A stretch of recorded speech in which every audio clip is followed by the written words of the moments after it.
Bonjour à toutes et à tous, bienvenue dans ce nouveau Meetup LPCX organisé par la team LPCX Paris.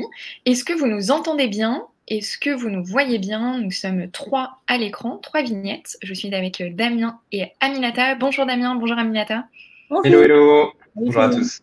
Super, parfait, très bien. Bon, bah super, bah merci à tous de nous avoir rejoints ce midi. Alors, je sais que c'est pas un créneau idéal pour nombreux d'entre nous, donc si vous avez votre sandwich entre les mains, n'hésitez pas, continuez. On ne vous voit pas, mais on vous voit via le chat et via les questions. Donc, n'hésitez pas tout au long du meet-up à poser des questions, à, euh, à nous dire si on parle trop anglais. Vous allez voir qu'on a beaucoup de termes encore anglophones ce midi, donc n'hésitez pas à nous reprendre si besoin. Pour refaire un petit retour sur le Meetup LPC, qu'est-ce que c'est? Qui nous sommes? Nous sommes le petit frère, la petite sœur de l'APRODUCTConf qui a lieu tous les ans. C'est un événement qui a lieu sur une journée et qui aura lieu l'année prochaine. Nous sommes présents dans plusieurs grandes villes. C'est le cas à Paris, à Bordeaux, à Lyon, à Lille, Toulouse. Et ce mois-ci, vous aurez également des meet-up organisés par les teams de Lyon et Bordeaux. Donc, restez en ligne, restez accrochés à vos notifications sur la page Meetup. Les événements vont bientôt émerger. Ce que je vous propose aujourd'hui, donc, c'est de parler recrutement et notamment comment recruter une équipe produit sans biais. Malheureusement, les biais cognitifs font partie de notre quotidien et on peut les combattre et c'est ce qu'on va voir aujourd'hui avec Damien et Aminata. Donc, pour vous représenter nos speakers du jour, je vais commencer par toi, Aminata. Ça va faire bientôt déjà 8 ans que tu travailles dans les RH, dans le recrutement. Actuellement, tu es en poste chez Meilleur Agent. Tu es Head of Recruitment. Tu recrutes autant les profils tech que produits. Et ça va faire déjà bientôt 3 ans et demi. Et quand on connaît la croissance de Meilleur Agent, on se dit que tu as dû en voir des challenges. C'est vraiment très sympa. Tu es aussi quelqu'un qui est très attaché justement à comment on va construire un process de recrutement, comment on va pouvoir accompagner ces candidats tout au long du process et on va dire de façon aux petits oignons. Et puis, tu es aussi très attaché à tout ce qui touche à la diversité, l'éthique, l'inclusion. Donc, tu vas pouvoir nous donner pas mal de conseils tout au long de ce talk. Et puis, bah, toi, Damien, pareil, ça va faire bientôt 10 ans que tu es dans le recrutement, déjà 10 ans. Et puis, bah, là, depuis l'année dernière, tu es notamment talent recruteur chez Alan. Et auparavant, toi aussi, un petit peu comme Aminata, tu as rencontré les challenges lorsque tu étais chez Itch notamment. Et pareil, qu'on connaît la croissance, on se dit que ça a dû être assez challengeant. Et toi aussi, tu vas pouvoir nous apporter beaucoup de tips, conseils. Voilà, premier mot anglophone, tout au long de ce talk. Ce que je vous propose, c'est de revenir déjà, là j'ai beaucoup utilisé le mot process de recrutement, le mot recrutement, mais finalement, avant de commencer à recruter des talents, par quoi on commence? Si on a, là il me semble qu'on a pas mal de RH, on a des Head of Product aussi qui vont peut-être avoir à recruter leurs futures équipes. Quelles sont les questions qui doivent se poser avant de se lancer dans le recrutement d'un profil? Aminata, est-ce que tu veux nous partager tes conseils sur l'avant-recrutement? Yes, avec grand plaisir. Alors oui, le plus important pour moi, la première question à se poser, c'est pourquoi? Qu'est-ce qui se passe? Qu'est-ce qui a amené en fait à ce besoin? C'est comprendre vraiment le pourquoi pour déterminer parfaitement ce qu'on cherche. Donc le pourquoi derrière, on entend par là le contexte du recrutement, le besoin, voilà, qu'est-ce qu'on cherche à remplir comme besoin. Et après, on va se poser la question du quoi. Qui est-ce qu'on va chercher comme profil? Quels vont être aussi les objectifs qu'on va attendre de cette personne? Ça, c'est hyper important de se poser ces deux questions au début. Alors, chez Meilleurs Agents, pour nous aider, en fait, pour faire ça, on a construit des templates de briefs, on appelle ça comme ça, qu'on détermine à chaque avant chaque recrutement avec les managers. On se pose et on se met d'accord. C'est un peu, on va dire, une sorte de SLA qu'on va se créer avec le manager, en fait, pour être d'accord sur ce qu'on va chercher et qu'est-ce qu'on va raconter, en fait. Et c'est hyper important de se poser ces questions parce que ça va être aussi sur ça qu'on va se baser pour construire une annonce qui parle aux personnes qu'on va cibler et qui soit assez attractive. Voilà. La deuxième chose aussi à se poser comme question et à maîtriser, c'est qu'est-ce qu'on apporte comme valeur. On va dire quelle est notre proposition de valeur sur le marché par rapport à d'autres entreprises, parce que bien entendu, on n'est pas les seuls à recruter des PM. ce sont des postes très recherchés, comme on le sait.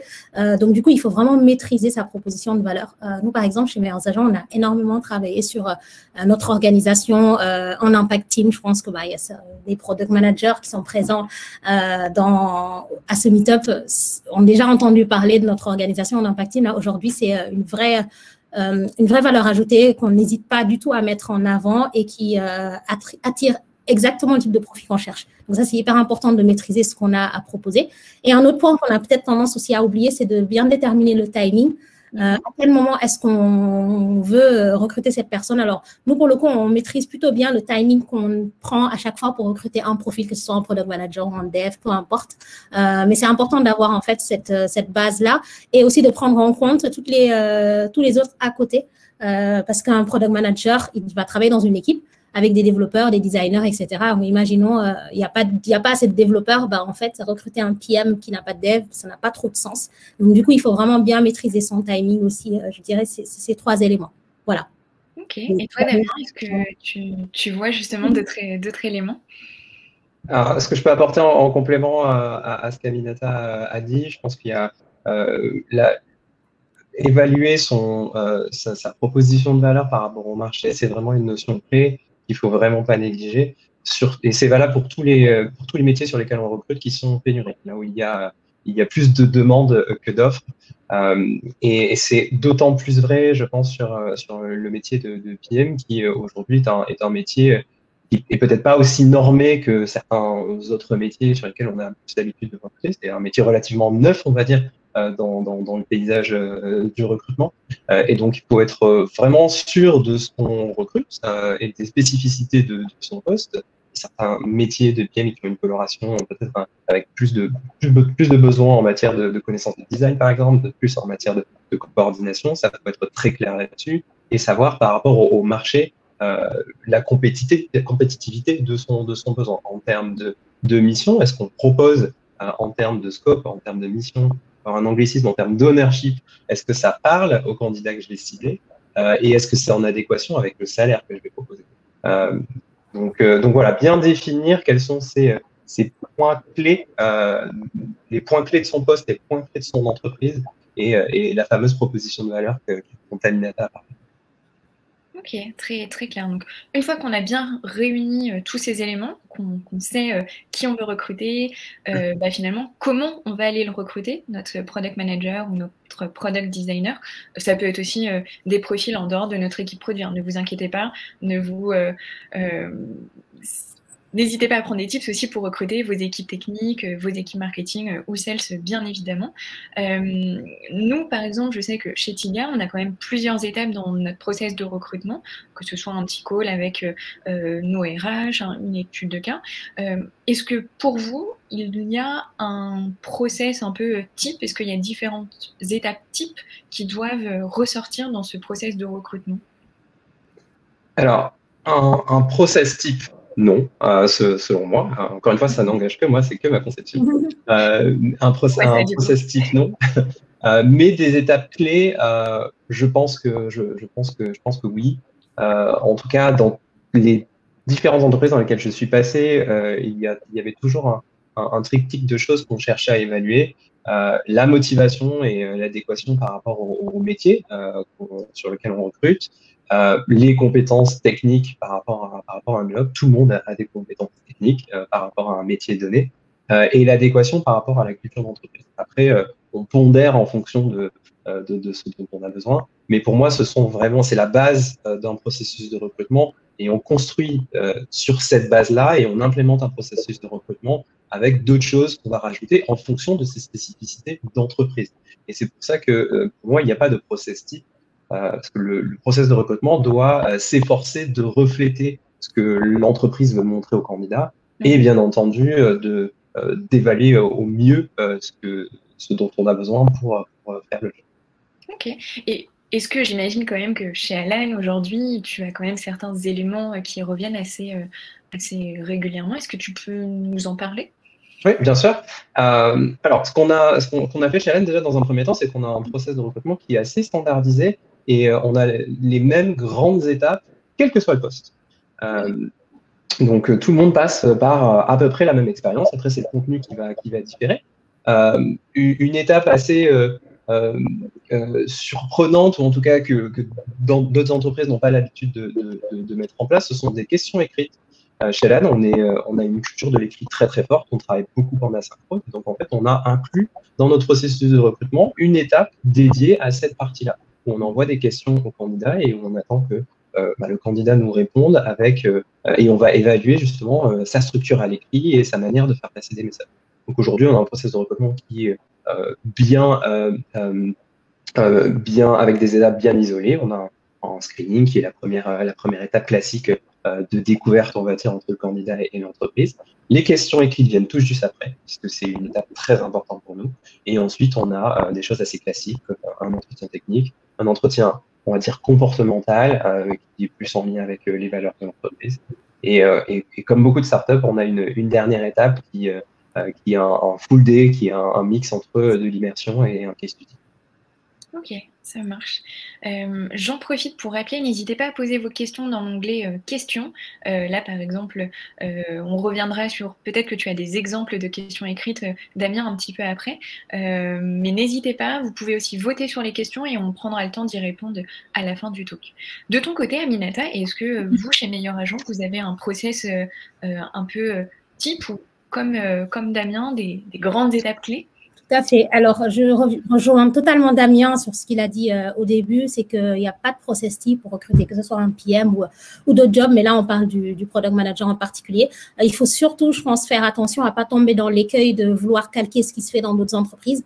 Parce que je sais qu'on peut avoir tendance, surtout si on n'a pas de recruteur en interne, si une boîte qui démarre, qui ne connaît pas forcément les codes du recrutement, on peut avoir tendance à aller vouloir faire son benchmark et voir ce que les entreprises qui communiquent beaucoup sur ces sujets et qui sont d'ailleurs très bonnes sur ces sujets vont publier. Mais je pense qu'il faut éviter de tomber dans cet écueil. Effectivement, il y a des bonnes pratiques à aller chercher, mais il ne faut pas calquer dessus. Il faut vraiment d'abord connaître son entreprise, sa culture, etc. Et que, en fait, son processus de recrutement reflète au maximum cette culture et qu'il soit assez bien structuré pour qu'on puisse évaluer les compétences qu'on a besoin d'évaluer pour le poste. Pour le coup, nous, on part sur un framework, en gros, un squelette de compétences pour ces jobs de product manager. Et notre processus de recrutement nous permet, en fait, d'évaluer ces compétences tout le long. Donc, ça commence classiquement, comme chez Alan, par un call avec un recruteur, un call de découverte très rapide. Puis ensuite, on met en relation avec les managers qui ont donc du coup, toute une liste de questions, c'est assez structuré, qui sont toujours les mêmes pour tous les candidats et devant lesquels on a des attentes particulières, en face desquels on a des attentes particulières. Ensuite, donc, il y a le test métier qui est là pour évaluer les compétences concrètement. On fait réfléchir nos candidats, pour le coup, sur des problématiques concrètes parce que ça leur permet, en fait, d'avoir connaissance de notre environnement et puis ça leur permet aussi de voir si le sujet les intéresse finalement. Voilà, on est tombé sur des gens qui finalement n'ont pas forcément trouvé le sujet intéressant pour eux, tant mieux en fait. C'est pas ce genre de personnes qu'on cherche à recruter, donc c'est parfait pour ça. Et un point sur lequel par contre on est hyper vigilant, c'est de faire attention que tout le monde passe exactement le même processus de recrutement, le même type de questions, qu'ils aient le même temps pour faire le test aussi. Pour le coup, ça se passe sur une demi-journée chez nous. Ça, c'est hyper important parce que ça permet de compenser des inégalités qui peuvent exister. Je prends un exemple assez bête, mais si on fait des tests le week-end, par exemple, alors qu'on a des enfants, en fait, les parents, ils peuvent être de fait un peu mis à l'écart. Ou alors, si on fait que les entretiens le soir ou les tests le soir, il y a des personnes qui ne sont pas forcément disponibles à ce moment-là. Donc, voilà, on essaye de mettre un temps imparti qui soit le même aussi pour tout le monde. Et bien entendu, notre process a aussi pas mal changé depuis le confinement parce qu'on a tout passé à distance. Alors qu'au début, il se passait sur place. Donc, les candidats devenaient en immersion sur place. Mais du coup, ça nous a poussé effectivement à renforcer encore plus l'expérience candidat. Ça, on en reparlera après, je pense. Voilà. Oui, on va pouvoir creuser ce point-là. C'est vrai que la situation actuelle nous a quand même bien chahuté cette dernière année, donc il a fallu bien évidemment s'adapter. On a commencé un peu à l'évoquer, j'en parlais au tout début, les biais inconscients, malheureusement on en rencontre au quotidien. Qu'est-ce que c'est un biais inconscient ou un biais cognitif? Finalement, c'est un mécanisme de pensée qui va agir sur notre perception, sur notre jugement et qui malheureusement va nous induire potentiellement en erreur, va fausser justement cette évaluation qu'on peut avoir ou notre interprétation, donc potentiellement nous amener à prendre de mauvaises décisions. Est-ce que au cours de ces process, de ces déroulés de process de recrutement, est-ce que vous avez réussi à trouver quelques astuces pour éviter justement que au cours de ces process, on soit biaisé par ces biais-là? Je me permets de prendre la parole. Oui, tu soulèves un point qui est hyper important. Donc, les biais cognitifs, effectivement, ils interviennent dans toute interaction et encore plus dans une interaction, dans un processus de recrutement, dans la construction d'un produit aussi. Voilà, on les trouve vraiment partout et ils ont un impact qui est vraiment hyper fort si on n'en a pas conscience. Donc, voilà. Donc, pour le coup, chez nous, Meilleurs Agents, on a mis en place pas mal de choses pour essayer de les contrer, que ce soit au niveau du point de vue global, d'ailleurs, de l'entreprise, mais plus spécifiquement aussi sur ces jobs de product manager. Alors, déjà, tout dernièrement, en fait, il y a toute l'entreprise qui a été formée à ces sujets autour des biais. Voilà, maintenant, on estime que, on espère en tout cas que les 360 collaborateurs savent ce que c'est un biais et comment ils peuvent se manifester dans notre quotidien, pas seulement dans le recrutement. Et on a en fait aussi formé tout le monde et en particulier les managers sur les enjeux de diversité et d'inclusion. Et sur comment est-ce qu'on détecte ces biais, comment on y fait attention pendant le processus de recrutement. Alors, c'est bien l'information, c'est super de se rendre compte, de prendre conscience, etc. Mais en fait, comme on le sait, les biais, c'est quelque chose qui est d'assez, on va dire, sournois, dont on ne se rend pas compte au quotidien. Donc, le mieux, c'est de mettre en place un système qui permette de les dépasser. Donc, on forme aussi tous nos managers à comment est-ce qu'on fait des entretiens structurés, comment on construit des scorecards. En gros, une scorecard, c'est une liste de questions qui vont permettre d'évaluer les compétences en face pour être sûr d'évaluer ce qu'on veut évaluer et pas se faire embarquer dans poser des questions, on va dire, qui n'ont rien à faire en tout cas, qui n'ont rien à faire sur un poste bien particulier et qui peuvent, en fait, soit surévaluer ou sous-évaluer un candidat. Même question pour tout le monde, c'est ce que je disais tout à l'heure. Voilà, c'est toujours la même base commune pour évaluer les mêmes candidats. Et le test métier, en fait, on le fait devant différents intervieweurs parce qu'on estime aussi que c'est hyper important d'avoir que ce ne soit pas toujours les mêmes personnes qui prennent les décisions, parce que si ces personnes ont leur biais, elles vont avoir tendance à le calquer en fait sur tous les processus de recrutement qu'elles vont avoir à faire. Voilà, pour ma part, c'est ce qui me vient en tête. Vous êtes passé par un organisme particulier, Aminata, pour les formations? Tout à fait. C'est un organisme qui s'appelle Gloria et qui est spécialisé sur du coup ces sujets d'accompagner les entreprises à mettre en place une politique de diversité et d'inclusion notamment. Voilà. Ok. Et pareil, j'imagine pour la construction des scorecards, vous avez une méthode, vous êtes basé sur une méthode en particulier? Tout à fait. Alors, notamment sur les questions, quand on pose des questions pendant les processus de recrutement, on se base sur la méthodologie STAR, qui est assez connue. C'est une méthodologie de questionnement qui s'appelle STAR, ou dans certains cas, il y a un autre nom, j'ai oublié, mais STAR pour situation, tâche, action et résultat. Okay. En gros, ça permet d'évaluer une compétence dans un contexte bien précis et qu'on soit sûr, en fait, que la personne réponde à la question qu'on lui a posée et qu'on reste bien dans le cadre qu'il faut. Voilà, je vous invite je pense qu'on va avoir une liste d'articles. Et ça permet effectivement de pouvoir s'aider à pas dépasser le cadre. Voilà. Exactement, je viens de vous partager les liens dans le chat. Toi, de ton côté, Damien, j'imagine que tu as aussi rencontré des biais cognitifs dans le passé et dans le futur, ça arrivera sans doute. Est-ce que tous les jours. Conseils tous les jours, c'est incontournable. Et la meilleure façon en fait de lutter contre, c'est d'en être conscient, en tout cas de les connaître, de savoir en quoi ça consiste. Moi, j'ai été sensibilisé sur le sujet assez tôt dans une de mes précédentes boîtes. Et c'est quelque chose que quand c'est pas présent, quand ce n'est pas présent dans une des entreprises dans lesquelles je travaille, que je mets en place dans le cadre de formation à la conduite d'entretien de toute personne ayant un candidat en face de lui ou d'elle.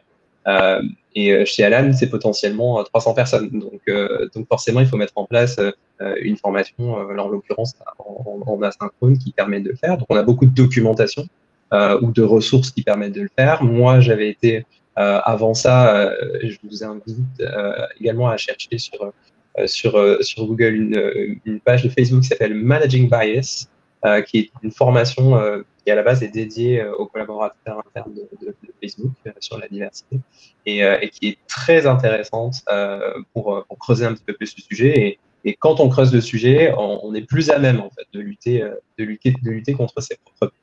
Maintenant, la théorie c'est intéressant. Faut passer à la pratique à un moment donné.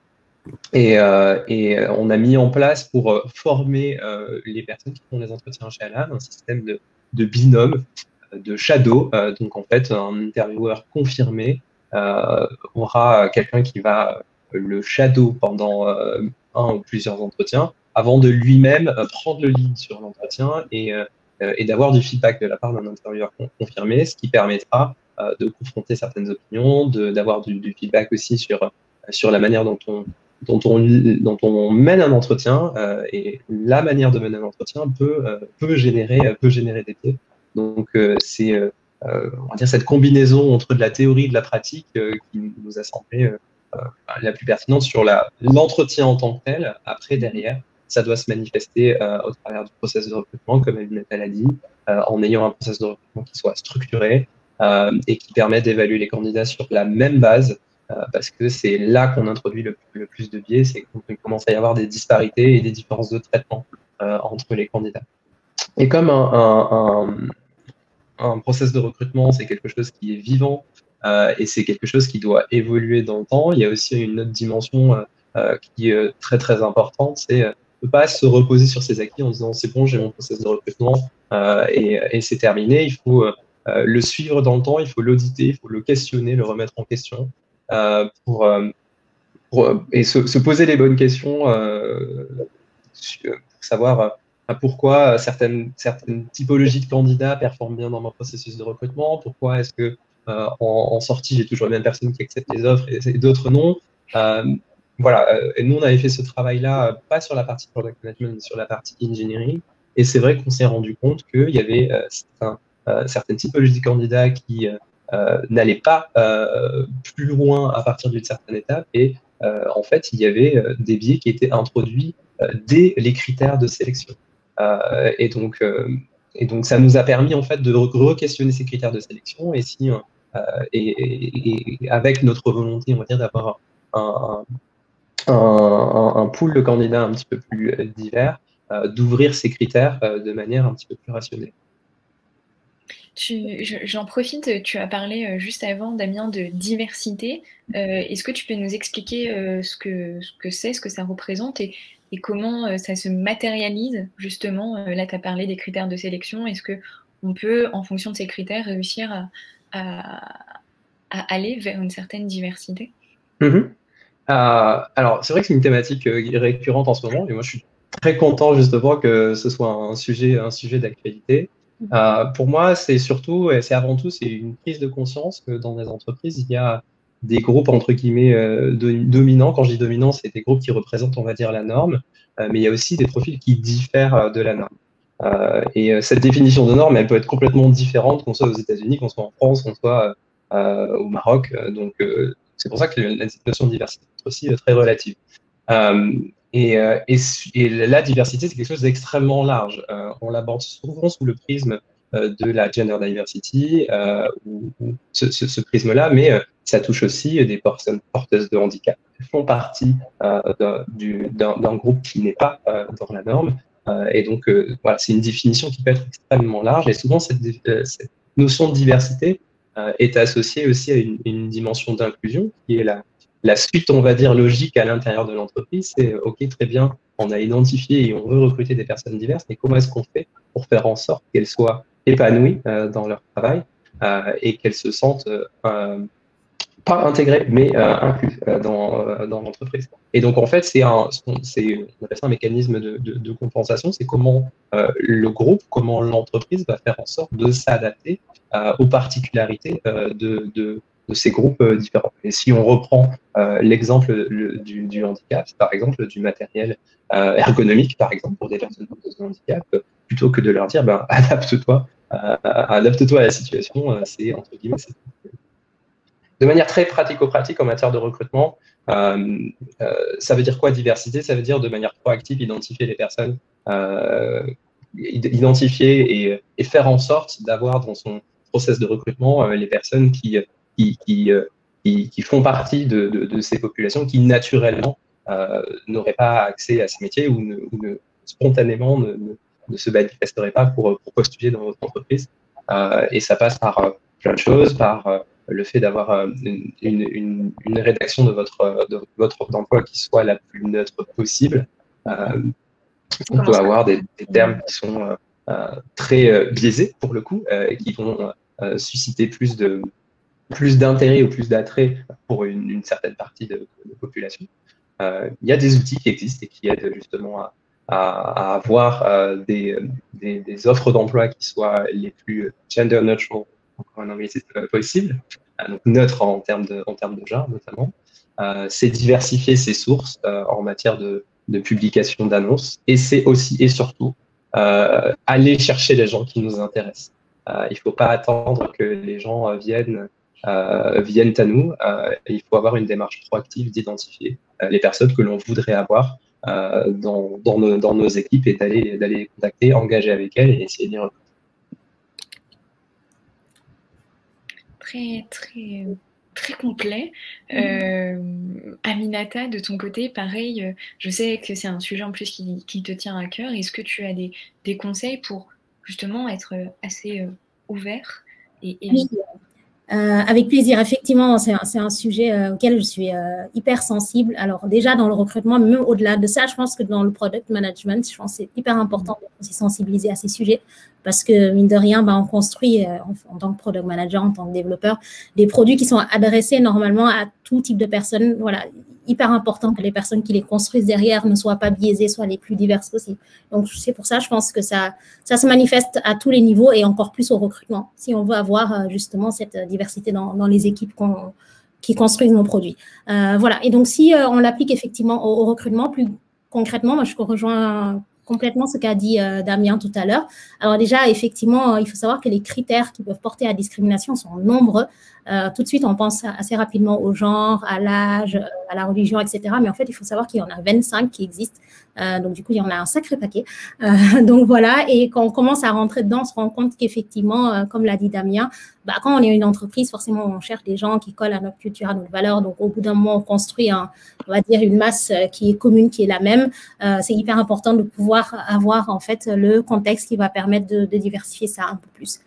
Et une des choses à faire, effectivement, c'est construire des job descriptions qui soient les plus neutres possibles, éviter au maximum les adjectifs genrés. Pour ça, j'envoie un article qu'avait écrit Welcome to the Jungle, je trouve qu'il était super bien à ce sujet-là pour savoir comment féminiser, si on parle de gender diversity en particulier, ces offres d'emploi. Par exemple, il y a des études qui ont montré que la lecture de certains termes des femmes était moins encline à postuler. Par exemple, un terme qui est très genré masculin, qui est celui de l'agressivité, qui est souvent utilisé pour des postes de commerciaux, par exemple. Il faut faire hyper attention à ce type de mots parce que ça peut repousser une certaine partie de la population. Voilà, moi, je crois énormément au pouvoir des mots pour justement insuffler une culture de diversité et d'inclusion. Ça passe aussi par de l'écriture inclusive. Voilà, ça passe effectivement par montrer aussi notre engagement sur ces sujets-là. Alors, en restant le plus authentique possible, l'objectif, c'est pas non plus de faire la photo de toutes les minorités de l'entreprise juste pour dire qu'on en a dans l'entreprise, mais vraiment, il faut que ça montre en fait concrètement ce qu'on met en place et l'engagement qu'on a pris dans l'entreprise. Un autre point aussi qu'on peut faire, enfin, quelque chose qu'on peut faire sur nos offres d'emploi, c'est éviter au maximum de faire l'effet liste de courses dans la liste des compétences qu'on recherche chez un candidat.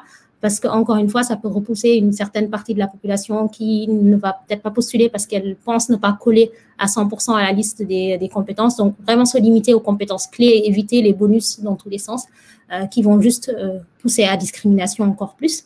Effectivement, Damien a totalement raison. Il faut être proactif, aller chercher en fait les personnes qui nous intéressent en diversifiant ses sources. Voilà, une chose à faire, par exemple, c'est pourquoi pas aller voir les écoles de reconversion. Il y en a de plus en plus qui se créent et qui sont une source de diversité vraiment incroyable. Par contre, ça demandera énormément en interne de pédagogie et que l'entreprise soit prête à accueillir ces personnes. Parce que malheureusement, j'en vois beaucoup qui ont été recrutés mais qui n'ont pas été accompagnés. Donc forcément, tout l'enjeu de l'inclusion que Damien indiquait tout à l'heure, notamment le mentoring, le binômage est hyper important pour accompagner ces personnes aussi parce qu'elles découvrent des codes parfois de l'entreprise qu'elles ne connaissent pas.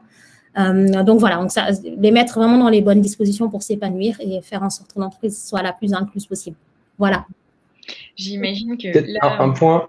Oui. Un point peut-être important, c'est qu'il y a pas de, c'est pas quelque chose qui est réservé aux entreprises qui sont aux grosses boîtes.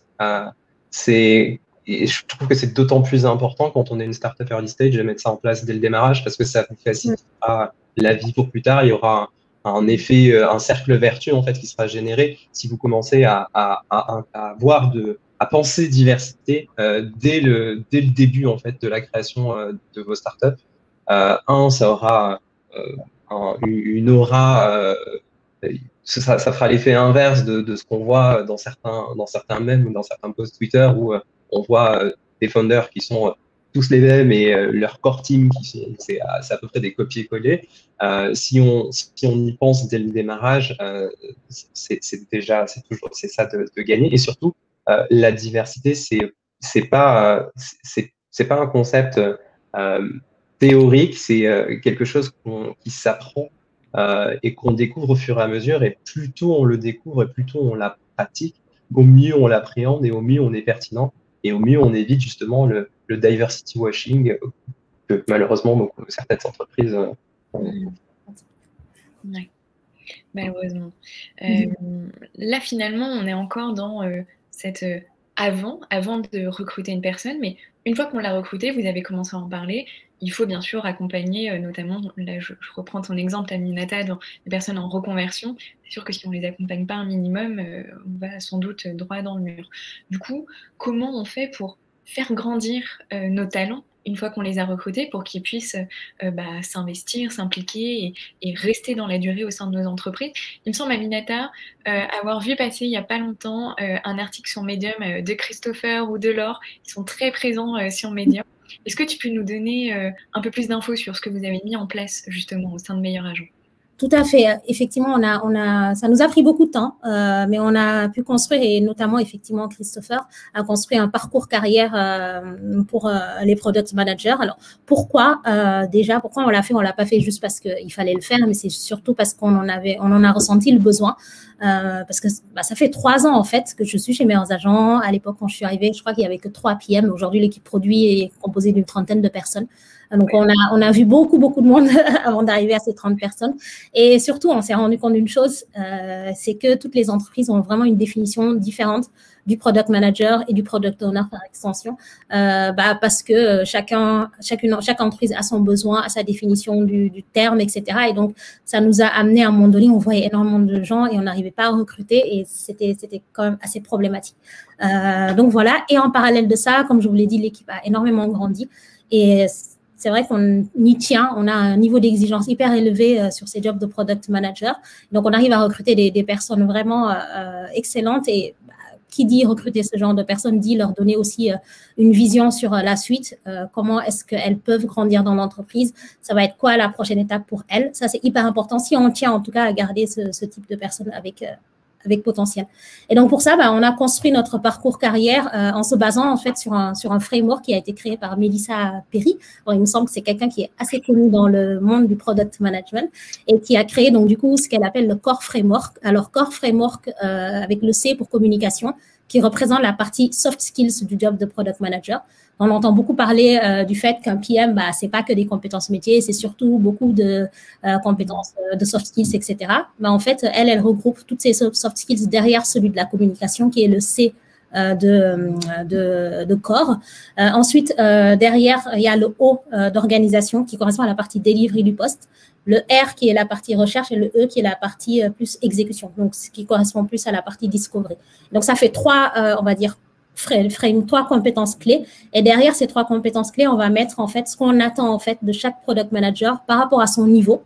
Donc, ça va du niveau 1 jusqu'au niveau l'expert qui va partager ses connaissances. Et donc, à chaque étape, il faut avoir acquis un certain nombre de compétences. Et donc, c'est ça qui a donné effectivement notre parcours carrière qui est, si vous voulez aller le voir, il y a un article assez complet dessus avec la liste des compétences. Ça peut vous aider effectivement à construire un parcours carrière, n'hésitez pas. Et en fait, c'est super chouette parce que ça nous a aidé aussi déjà à clarifier ce qu'on cherche, à clarifier aussi pour les personnes présentes quelle suite elles peuvent avoir dans l'entreprise et puis surtout à aller aussi un peu diversifier le type de personnes qu'on peut recruter.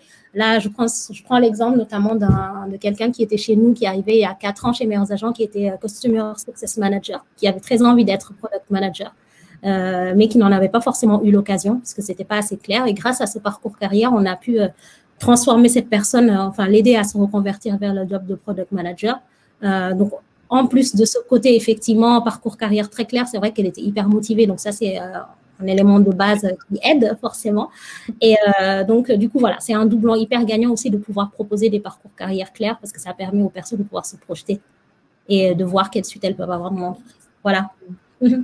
C'est sûr que ça donne envie de continuer à s'investir, de garder aussi un niveau de motivation quand même assez élevé. C'est important. Est-ce que Damien, tu veux ajouter quelque chose, toi, sur les parcours de carrière? Oui, peut-être un petit retour d'expérience sur ce qui se fait aujourd'hui au sein d'Alan. On a une particularité, c'est qu'on n'a pas de job en management chez nous. Là où en France, c'est vrai que c'est un peu la norme, si on veut évoluer, c'est de passer sur un job de manager et d'avoir une équipe. Alors, manque de bol, il n'y a pas ça chez Alan, donc faire du management, c'est un peu compliqué. Et du coup, ça pose aussi la question de comment est-ce qu'on fait pour conserver les personnes qui sont les plus seniors et qui ont toujours des envies d'évoluer. Je pense que c'est encore plus vrai sur un job de product manager. Et donc, du coup, on a construit un parcours de carrière qui, aujourd'hui, recense en trois grandes dimensions ce qu'on va rechercher chez un product manager, en plus de choses qu'on va rechercher de manière transverse au niveau de tout Alan, qu'on appelle les leadership principles. Donc, au niveau du parcours de carrière chez Alan, ce qu'on va regarder, c'est bien entendu les compétences clés, on va dire, et centrales du rôle de product manager, celle qu'a énoncé Aminata, donc rien de révolutionnaire non plus, mais par contre des choses qui sont très très importantes, qui sont liées à notre organisation et notre secteur d'activité. On va faire attention aussi à tout ce qui est vision produit et sensibilité commerciale / business. C'est pas la même chose de construire un produit en matière de santé que de construire un produit en matière d'une marketplace e-commerce, par exemple, ou de construire une plateforme de VTC. Et donc, derrière, ça fait appel aussi à certaines connaissances marché qui sont importantes. Et enfin, on a un dernier volet qui est la partie organisationnelle. Puisqu'il n'y a pas de manager, eh bien, il faut quand même assurer toutes ces fonctions qui sont des fonctions d'organisation de l'équipe, de recrutement. Et en fait, aujourd'hui, toutes ces fonctions-là ne sont pas concentrées dans un seul rôle, elles sont distribuées à toute l'équipe. Et donc, ce sont aussi des choses auxquelles on va prêter attention et qui vont permettre aussi aux product managers d'évoluer et de grandir sur des aspects un petit peu différents et un petit peu plus transversaux. Et pour faire rebondir aussi sur la partie mobilité interne et adaptation et faire en sorte de promouvoir en interne des personnes qui viennent dans notre métier, on retrouve justement dans ce framework des compétences qu'on peut transposer. Je pense notamment à tout ce qui est connaissance du produit et vision business. Ce sont tout à fait des caractéristiques qu'on peut retrouver chez les gens qui aujourd'hui sont côté operation, par exemple, ou sont côté customer support aussi. Donc, ce framework permet aussi d'identifier et d'évaluer d'ores et déjà dans un processus de mobilité interne des personnes qui cocheraient des cases pour évoluer sur ce rôle de product manager. Ensuite, bien entendu, il y a toujours un gap parce que les compétences clés, on va dire, et centrales du rôle ne sont pas acquises ou rarement acquises. Et là, c'est plus une dimension de coaching et d'accompagnement pour faire en sorte que cette mobilité soit successful. C'est vrai. Je vous partage également un article qui compile, justement, c'est même pas un article, c'est un site qui compile un grand nombre de parcours de carrière. Vous verrez qu'il n'y en a pas de type finalement, hein. C'est vraiment, comme le disaient Damien et Aminata, en fonction de l'entreprise, en fonction des besoins aussi des équipes qui vont être toutes assez différentes. J'aimerais changer de sujet cette fois-ci et revenir sur un élément qui nous a fait un peu froid dans le dos, c'est quand nous avons publié le baromètre LPC l'année dernière, le 2020. Le baromètre LPC de cette année va sortir là, début juin. On s'est rendu compte qu'il y avait des écarts de salaire assez conséquents entre celui des femmes et des hommes, alors, notamment autour de la 5e année. On ne sait pas ce qui se passe, mais les femmes perdent facile 10K en chemin, alors qu'on a tous le même niveau d'existence. Comment faire pour éviter ces écarts entre une femme, entre un homme? Est-ce que, Damien, chez Alan, il me semble que vous avez des grilles de salaire qui sont d'ailleurs publiques, ouvertes à tous. Comment on fait? Est-ce que ça aide vraiment d'avoir une grille en interne? Vous arrivez à limiter les écarts? C'est ultra déterminant. C'est pas suffisant, mais oui, c'est pas suffisant. Mais par contre, c'est clair que c'est la base pour avoir une équité en termes de salaire. Là, en l'occurrence, équité homme-femme, mais équité tout type de profil, parce que là, on parle de rémunération. Rémunération, c'est souvent, en tout cas dans un contexte classique que j'ai pu connaître, c'est à celui qui savait le mieux négocier, qui aurait justement une meilleure rémunération. Ça profite pas trop aux personnes introverties, dont je fais partie. Donc du coup, il y a tout ça à prendre en compte en fait. Il y a des personnes qui osent négocier, d'autres qui n'osent pas. Et en fait, il ne faut pas que la compétence de quelqu'un et sa rétribution soit reliée à sa capacité de négocier, mais plutôt à ses compétences réelles et à ce que la personne peut apporter à l'entreprise. C'est pour ça qu'une grille de salaire claire et transparente, pour moi, est l'élément de base qui permet de faire ça. En plus, nous, elle est couplée justement à ces parcours de carrière qui sont factuels et qui permettent de bien se situer en fait de bien se situer dans cette échelle et d'éviter les flous un petit peu artistiques ou les discussions qu'on peut avoir dans beaucoup d'entreprises où pourquoi un tel est là, un tel est à ce niveau, ou des rumeurs que j'ai connues dans beaucoup d'entreprises dans lesquelles j'ai été auparavant. Il y a une partie intéressante aussi chez Alan, c'est que du coup, comme on a une grille claire, transparente et fixe, il n'y a pas de négociation. Donc du coup, on a tué dans l'œuf le biais de négociation puisqu'il n'y a pas de négociation. Dans le cadre du processus de recrutement, les candidats sont évalués par rapport à cette grille, à ce parcours de carrière, et on peut les positionner par rapport à ce que les candidats nous ont montré dans le processus de recrutement, et on fait une proposition sur cette base-là. Et c'est la même chose une fois que les personnes sont dans l'entreprise. On a des processus de promotion, en tout cas de revue de la performance biannuelle, qui sont des processus à 360 degrés pour éviter les biais. Ça veut dire que il y a, j'avais pas de manager, mais c'est pas une seule personne qui va évaluer ta performance, c'est on va dire un ensemble de 3-4 personnes et pour te donner un feedback qui soit le moins biaisé possible et qui soit plus large que la vue d'une seule personne. Vous utilisez un outil particulier pour faire ces 60 reviews, 60 Alors, 360 reviews. Il n'y a pas besoin d'un outil particulier, mais ça devient à hauteur quand on est beaucoup, ça devient rapidement une usine à gaz si on fait ça sur des Google Spreadsheets et des Google Docs. Donc, on a investi dans un outil qui s'appelle Lattice, qui est un outil dédié à ce type de choses-là, comme il y en a beaucoup d'autres en matière d'outils RH. Et ce qui nous importait, c'était pas d'avoir quelque chose de pré-mâché et de tout cuit, c'était de pouvoir justement customiser cet outil-là pour avoir qu'on détermine quand étaient nos cycles de review, qu'on détermine le contenu, ce type de choses. Ok, ça marche. Et toi, Aminata, est-ce que vous avez une politique sur la rémunération chez Meilleur Agent?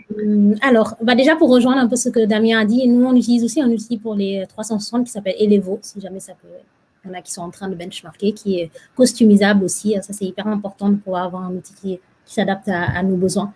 Alors, donc, du coup, pour rejoindre ce que dit Damien, alors, nous, on n'a pas de grille de salaire transparente chez Meilleurs Agents parce que, alors, Damien, il me semble que vous, chez Alan, c'est quelque chose que vous avez mis en place très, très tôt dans l'entreprise et donc qui fait partie de la culture et de l'entreprise. Et c'est un point qui est indispensable, je pense, pour pouvoir, du coup, de la culture, c'est quelque chose de culturel. Donc, si on vient chez Alan, on sait que son salaire sera connu par tout le monde, ce qui n'est pas forcément le cas dans d'autres entreprises, surtout quand on est déjà un certain nombre. Vouloir avoir une grille de salaire transparente du jour au lendemain, c'est un énorme travail sur sa culture à faire. Alors, il me semble qu'en plus, il y a aussi tout un système de vote à faire en interne pour que les personnes acceptent que leur rémunération soit publiée. Donc non, on n'en a pas chez Meilleurs Agents parce que c'était pas le cas depuis jour 1. Par contre, en parallèle, le parcours carrière, on croit vraiment à la force du parcours carrière clair et transparent et puis pour le coup connu, partagé par tout le monde. Parce que derrière, on sait évaluer grâce à notre test des compétences et en face dire si une personne a le niveau qu'on attend ou pas. Et donc, du coup, derrière, il n'y a pas de possibilité non plus de négocier ou de dire, sur cet aspect-là, je pense que je vaux ça ou pas. Enfin, c'est quelque chose qui est assez clair pour le coup. Ça me rappelle un exemple qui me vient en tête d'une personne qu'on a recrutée il y a assez peu de temps sur un poste donc d'International Product Manager et on cherchait une personne qui soit bilingue en anglais. Il y avait 4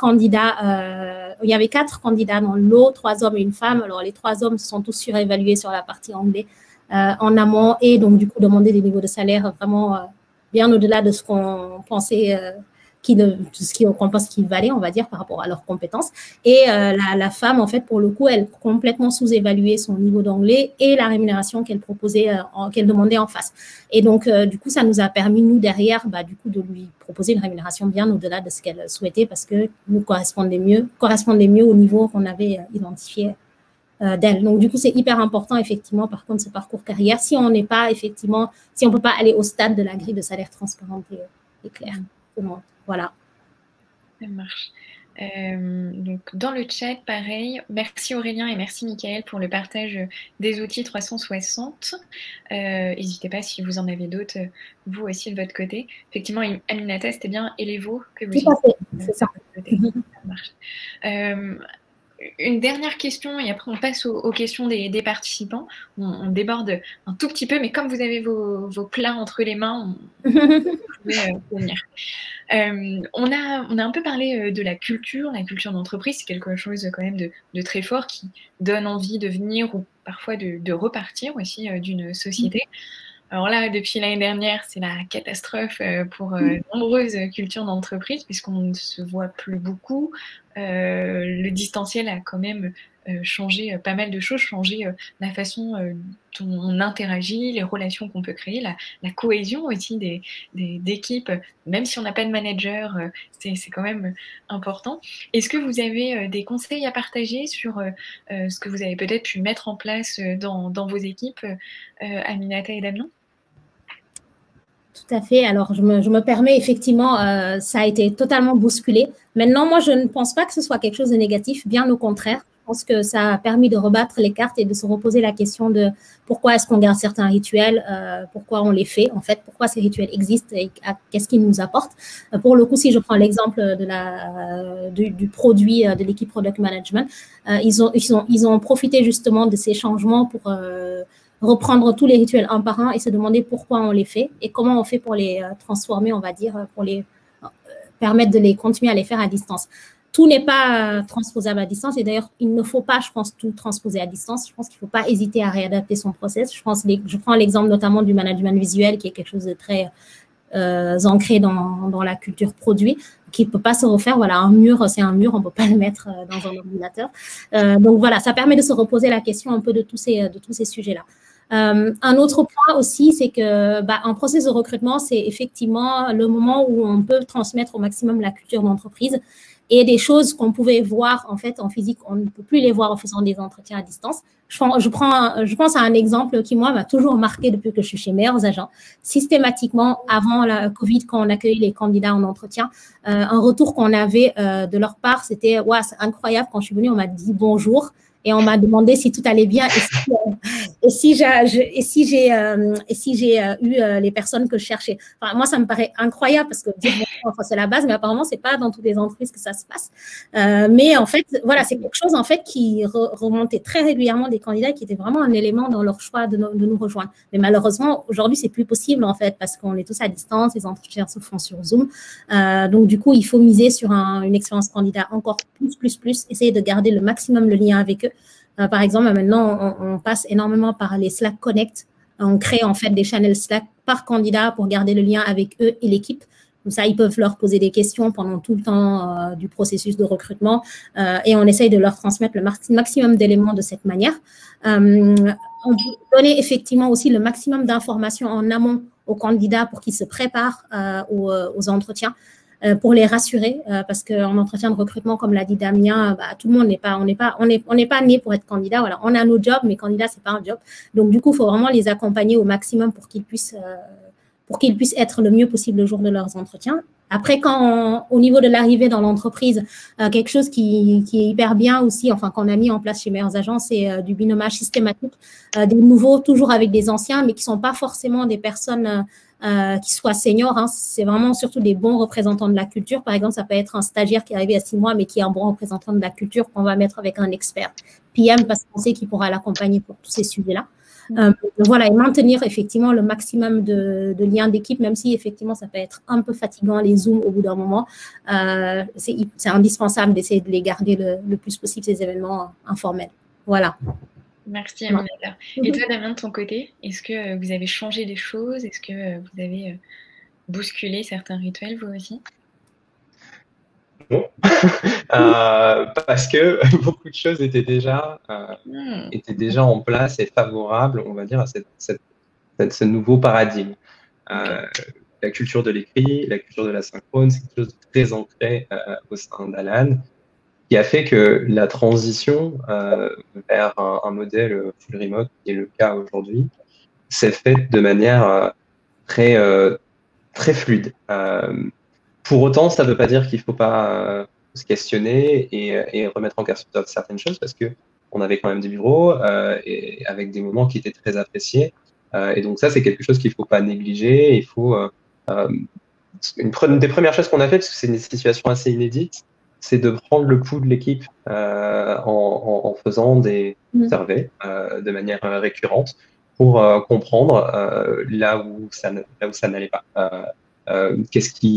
En quoi Alan pouvait aider justement nos Alaners à se sentir mieux. Et c'est vrai que cet aspect de moment informel est revenu assez régulièrement parce que on a une relation beaucoup plus transactionnelle à notre métier, à nos interactions quand on est en télétravail. C'est pas une mauvaise chose en soi parce que je sais qu'il y a beaucoup d'entreprises qui ont calqué leur organisation classique dans une organisation remote, et je pense que ça, c'est vraiment la pire des choses à faire. Aminata t'en parlait, effectivement, passer sa vie en call Zoom, Teams, ou quel que soit l'outil, c'est une source de fatigue extrême, et qui plus est, c'est pas très productif. Donc, du coup, je pense que ce qu'il faut faire, c'est effectivement garder un maximum de travail en asynchrone, et de garder les moments synchrones qui sont importants, vraiment pour les sessions qui ont le plus de valeur ajoutée et qui permettent aussi aux gens de se connecter et d'être intentionnel sur les moments un peu plus informels parce qu'il en faut et pour ça on est en train de travailler justement vous avez mis ça en place chez Meilleures Agences, mais voilà, des choses de type des cours de quiz à distance, de type des quiz, ce type des blind tests, ce type de choses-là, ça paye pas de mine, mais au final, c'est quand même très, très apprécié des gens. Et enfin, mieux que le binomage, le trinomage, chez nous, on a vu qu'on fasse un triptyque de personnes qui permettent d'accueillir quelqu'un qui débute chez Alan, démarrer. Aminata, tu parlais de être candidat, c'est pas un métier, effectivement. Il faut accompagner quelqu'un qui est candidat pour que la personne donne le meilleur de lui-même ou d'elle-même. On pense que c'est aussi la même chose pour quelqu'un qui démarre, parce que la personne part avec un déficit de plein de choses, de connaissances potentiellement du produit, potentiellement un déficit de la culture de connaissance de la culture d'entreprise. Et tout ça, c'est source de stress. C'est une période un petit peu compliquée et quand on n'a pas ces repères ni de personnes vers qui se tourner physiquement, parce qu'on est en télétravail, avoir des personnes qui sont responsables, on va dire, de certains aspects de l'intégration d'une personne nous a paru hyper important. Donc, on a un coach qui pourrait être la traduction dans notre organisation d'un manager dans d'autres entreprises, même s'il y a quand même des subtilités. On a également un role buddy, donc c'est quelqu'un qui est un père et qui est là pour accompagner la nouvelle personne à monter en puissance sur la partie purement compétence de son métier. Et enfin, un culture buddy qui est obligatoirement quelqu'un extérieur à l'équipe dans laquelle le nouveau collaborateur travaille et qui est là pour répondre à toutes les questions, toutes les bizarreries qu'on peut avoir, même les questions les plus bêtes sur pourquoi est-ce qu'on fait ça comme ça et pas comme ça. Voilà. Pourquoi ça s'appelle comme ça, ou je dois m'adresser pour... Oui. Et souvent, c'est des questions hyper pertinentes qui permettent aussi, nous permettent aussi de nous remettre en question, parce que on a tous connu le pourquoi on fait ça comme ça, parce que ça a toujours été comme ça. C'est pas une bonne raison. Effectivement. Merci à tous les deux. Je vous propose qu'on passe aux questions des participants. Alors, n'hésitez pas si vous voulez continuer de voter sur les questions. On approche déjà de 13h, donc on va peut-être pas toutes les prendre. Je vais commencer avec celle d'Aurélien.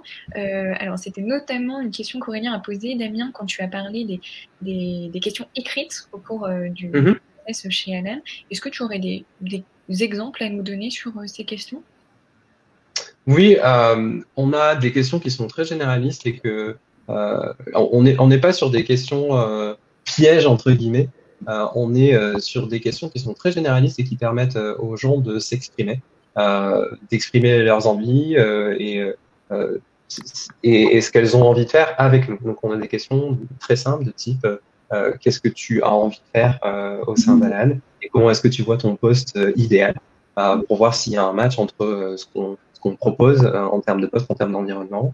On croit beaucoup dans les personnes qui ont envie de se développer. Donc, on a une question qui est en lien avec ce que les personnes ont envie d'apprendre avec nous ou qu'elles ont envie de transmettre en termes de connaissances. Et puis après, en fonction des postes, on a des questions qui sont peut-être un petit peu plus précises et un petit peu plus ciblées sur le métier. Et donc, ça peut être soit de donner un retour sur un produit existant chez nous, ça peut être de nous citer un des meilleurs produits à leur connaissance et pourquoi, selon leurs yeux, c'est un meilleur produit. Voilà, c'est des exemples de questions qu'on peut poser qui sont absolument pas rocket science, mais ça nous permet de nous donner une idée à la fois en termes de contenu de ce que la personne peut nous proposer, mais aussi et surtout en termes de structure, parce qu'encore une fois, on travaille beaucoup à l'écrit et savoir faire passer ses idées tout en restant synthétique, c'est quelque chose de primordial. Oui, il n'y a pas de bonne ou de mauvaise réponse. Le but, c'est vraiment d'identifier si on peut se projeter. Si la personne te dit « je veux être manager l'année prochaine », ça risque d'être compliqué. Effectivement. Allez, question suivante de Gaïa. Comment recrutez-vous pour la culture fit sans biais? Je vois que tu hoches la tête, Aminata. Non, c'est parce que c'est une super question, je trouve, parce qu'on a tendance à confondre peut-être un peu les deux notions. Oui, effectivement, une entreprise avec une forte culture a plus de chances de réussir sur le long terme. C'est hyper important d'avoir une forte culture. Par contre, je pense qu'il ne faut pas prendre la culture comme une excuse pour exclure des personnes qui ont des backgrounds différents, par exemple, qui ont des backgrounds différents, des points de vue différents ou des manières de travailler différentes. En fait, une culture forte, c'est aussi avant tout des valeurs communes, je pense, des bases de valeurs communes aux différents collaborateurs. Je pense qu'il faut énormément se focus sur comment évaluer ces valeurs communes dans le processus de recrutement et pas uniquement est-ce que ces personnes-là viennent de la même école que moi, qu'on partage forcément la même manière de fonctionner et ça fonctionne mieux. Je pense qu'il faut aller vraiment au-delà de ça et faire attention à ne pas tomber dans l'écueil du j'ai une culture, j'ai des valeurs. Je pense que c'est plus les valeurs qui sont quelque chose d'universel qu'il faut aller évaluer pendant le process. Voilà, c'est mon avis. Et Damien, je ne sais pas, toi, de ton côté. On a un entretien dédié à ça et c'est hyper important, c'est vraiment hyper important pour nous. Du coup, on n'a pas écrit les questions sur un coin de table en disant, voilà, ou on les a pas copié-collé sur Internet, sur les 50 meilleures questions à poser en entretien culture. C'est des choses qui ont été évaluées par rapport à on s'est posé sur quelles sont les valeurs qu'on recherche et qu'est-ce qui fait le succès de quelqu'un en termes de valeurs au sein d'Alan et comment est-ce qu'on peut transposer en fait ces valeurs-là dans des questions et comment est-ce que ça peut être reflété dans des comportements pour éviter de passer par justement de subir des biais et que ce soit un jugement plutôt qu'une évaluation. Il est très important de poser des questions qui permettent aux gens d'illustrer leurs propos à travers des comportements, à travers des faits. Donc c'est pour ça qu'on n'a pas appelé cette interview-là la culture fit interview ou je ne sais comment ça peut s'appeler dans des entreprises. On l'a appelé behavioral interview, donc entretien comportemental, parce que c'est ça qu'on va évaluer. Donc pour répondre à la question de manière très synthétique, il faut rester factuel. Voilà. Très clair. Nous avons deux questions qui se regroupent, celle de Sisley et celle de Jean-Baptiste, qui nous demandent est-ce que vous avez des tips pour identifier, déceler des talents dans la masse de profils qu'il y a aujourd'hui? Et Jean-Baptiste nous demande la même chose finalement, comment on fait pour chasser les bons profils quand on voit le nombre de product managers, product designers sur LinkedIn ou sur tous les autres réseaux? Comment on fait? Je peux me permettre de répondre. Je pense qu'il ne faut pas hésiter à s'appuyer sur son équipe produit. C'est des super ambassadeurs et je pense que c'est eux qui attirent en fait les personnes qui nous intéressent. Nous, pour le coup, on a énormément travaillé sur ce sujet. Je pense que là, aujourd'hui, dans le milieu produit, normalement, les product managers de chez Meilleurs Agents, ce qu'on fait chez Meilleurs Agents, c'est assez, on n'hésite pas du tout à surcommuniquer et c'est ça, en fait, qui permet aujourd'hui de pouvoir attirer aussi les personnes qui sont intéressées par notre manière de fonctionner, les personnes aussi qui travaillent chez nous. Voilà, ça nous arrive très régulièrement d'avoir des lettres de motivation des candidats qui nous disent qu'ils veulent venir parce qu'ils aimeraient travailler avec une personne en particulier et c'est vrai que c'est hyper chouette.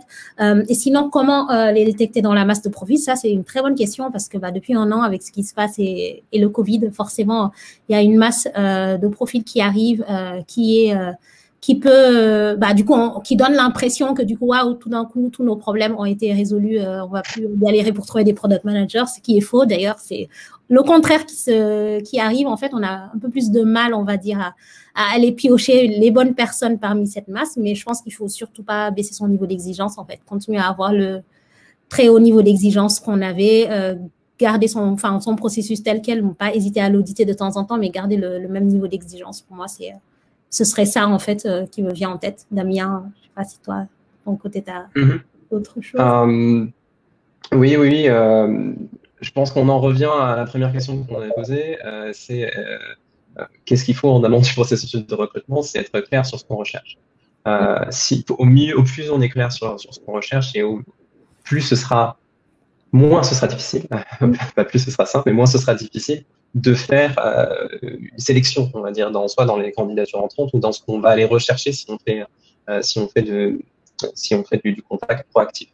Une des choses qui est faisable, mais qui peut introduire des biais, donc à manier avec précaution, c'est déterminer quels sont les facteurs de succès dans ton entreprise et qu'est-ce qui va faire que, c'est un peu la logique de persona, qu'est-ce qui va faire que un product manager va réussir chez Meilleurs Agents, pas différent d'un product manager qui va réussir chez Alan, et d'essayer de le rattacher ces traits, peut-être des traits de caractère ou des compétences techniques, à des choses très très factuelles qu'on peut identifier dans des profils.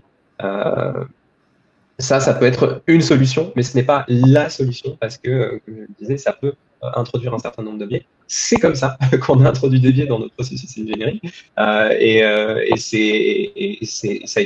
n'a pas été difficile de les contrer, mais il faut s'en rendre compte. Et quand ça marche, qu'on recrute de bonnes personnes, mais que par contre on commence à avoir un déficit peut-être en termes de diversité parce qu'on a introduit des biais, parfois c'est un petit peu difficile de revenir en arrière parce qu'on a quand même recruté des candidats formidables. Donc, c'est une solution, mais il en existe bien d'autres évidemment. Allez, on va prendre une dernière question. On va prendre la question de Yvan, qui est très concrète. Est-ce que vous connaissez des sites web où on peut trouver justement des use cases pour avoir des exemples, justement? Alors là, je pense que Yvan parle vraiment d'un point de vue très product. Est-ce que vous en avez en tête, par exemple? Là, comme ça, il n'y a rien qui me vient, mais on pourrait, peut-être, je pourrais me renseigner et puis repartager après. Je ne sais pas, Tamien, si toi, tu as des idées. Ah, Glassdoor. Aller sur Glassdoor. Regardez. Je pense que c'est le premier réflexe à avoir, c'est d'aller sur Glassdoor et regarder s'il y a des retours de candidats. Souvent, les candidats postent soit des questions qui leur ont été posées, soit parfois, il y a même des briefs entiers de case study. C'est bien parce que ça permet aux entreprises de se renouveler un peu. Donc ça existe.